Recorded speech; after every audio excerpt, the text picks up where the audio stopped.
We're at New York's Yankee Stadium with 60,000 fans for the opening game of the 1937 World Series between the Yankees, heavy-hitting champions of the American League, and the New York Giants, National League pennant winners.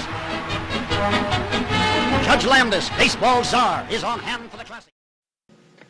Baseball has always been America's pastime. Enjoyed by generations of sports lovers, baseball is one of the most quintessentially American traditions. Baseball has been incredibly popular throughout the years, rising to major prominence in the early 1900s. Unfortunately, with baseball's long-standing traditions comes a long-standing tradition of cheating to get an advantage. Whether it be corking a bat so that the ball will fly longer, scuffing the baseball to make it curve more, or in today's world, steroids, cheating has always been a part of the game. Recently, one of the game's greatest players, Barry Bonds, was caught up in a major controversy when he was linked with San Francisco steroid lab, Balco. During this controversy, Barry Bonds was setting records left and right, and many weren't convinced he was doing it on his own. Back on April the 18th, that proved to be a game winner for the Giants. There's a high drive, deep in the right center field, to the big part of the ballpark. Number 71, and what a shot! Over the 421-foot marker. The deepest part of any ballpark in the National League. And Barry Bonds is now the home run king, number 71, and it was impressive. Finally, in March 2005, after a firestorm of public outrage and wall-to-wall media coverage, Major League Baseball players were brought in front of Congress to testify about their steroid use. Many players, such as Roger Clemens, outright denied the use of illegal performance-enhancing drugs. To that end, here we are now, with me being accused of steroids and cheating the game of baseball.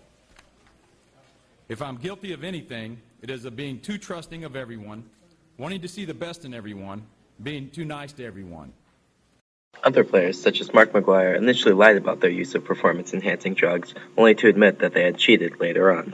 As part of your training routine, in addition to Andro, which was legal at the time that you used it, what other supplements did you use? I'm not here to talk about the past.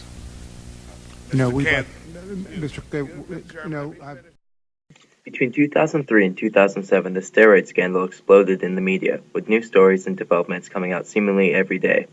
The scandal was on everyone's mind, and it was the first thing people thought about when they thought of Major League Baseball. Yet nowadays, steroids are rarely discussed in the media. Steroids have not been eradicated from the game, yet the fans and the media don't seem too worried about it. Something just didn't line up for me, so I went to the fans to find out what they thought.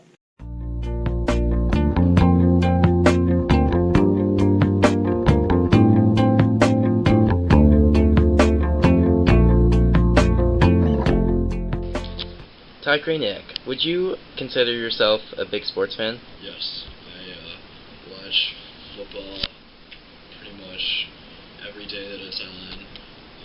I block out other activities on Saturday to watch football, as well as Sunday. Love hockey, love baseball, love college basketball. Huge sports fan. Yeah, I would definitely consider myself a huge sports fan. I would consider myself a sports fan. I've liked sports from a young age. Grew up playing baseball, basketball, soccer, whatever was in season. Big time New York sports fan, Yankees, Jets. Learned a lot about history of sports growing up. It was just something I kind of was interested in. Would you consider yourself a baseball fan? Somewhat. Baseball's not my favorite sport, but I love it. Steroids and performance-enhancing drugs in sports. Well, it seems like throughout most of sports there's been things brought to light about cheating and using performance-enhancing drugs. And, it's tough because on one hand you want competition to be fair and you want people to be, want the assumption that people are performing using their God-given ability and not enhancements. But on the other hand, you want to see competitors pushing themselves to their very limit to achieve glory. Steroids, I look down upon them because they give some players an advantage, especially when we're not really sure of the percentage of athletes that use them. But I can see from an athlete's standpoint why they use them just to get ahead, but I totally disagree with them in sports. In terms of the media's coverage of steroids in 2005 to 2007, in the midst of that era when Barry Bonds was breaking records, I think part of the coverage that was given was simply as these numbers were coming into question, like 714, the mythical Babe Ruth number, and 755 for Hank Aaron, and And as these big-time sluggers were just assaulting these records and getting to 500 home runs at a rate far more frequently, that started to upset the purists. I think you see that in the coverage of that time, and baseball was really under a lot of scrutiny because those numbers and those legacies are so sacred. And so I don't know, I think that part of it was definitely sensationalized due to the time that it was taking place in relation to these 500 home run clubs and all the stuff that was happening.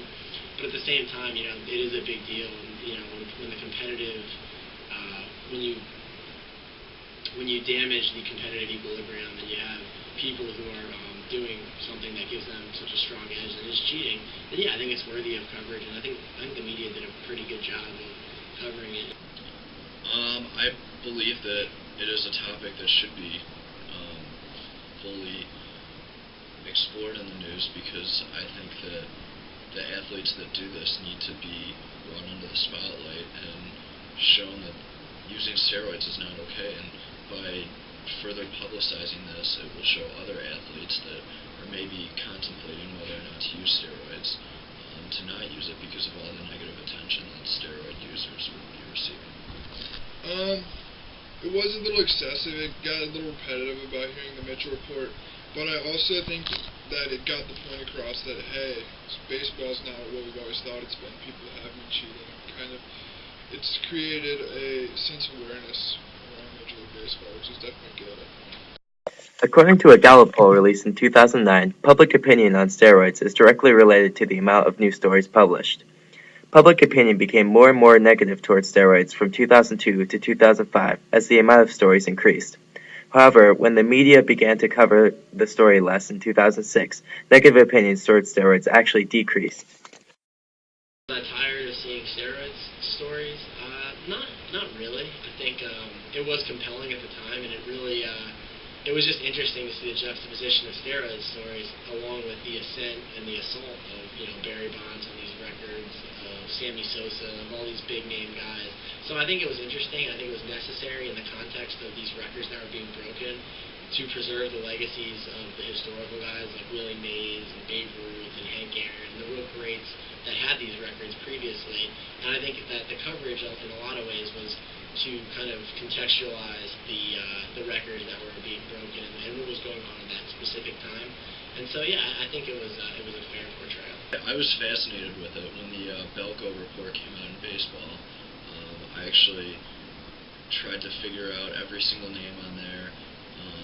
I'm from Detroit, so see if any of my Tigers players were on there, and basically just see who weren't real baseball players, because I would lose a lot of respect for those that did use steroids, because anyone can use steroids and hit home runs the way Barry Bonds and Mark McGwire did, but it takes real talent to actually hit a baseball and hit home runs without using steroids. There's not a pill or an injection that is going to give me the hand-eye or give any athlete a hand-eye coordination to hit a baseball. A pill or an injection will not hit a baseball. If steroids are really that big of an issue, then I think it should be ongoing. I don't think it matters the time of year if steroids can happen. If athletes are still using steroids now just as much as they did during 2005, then I think the same amount of attention should be applied.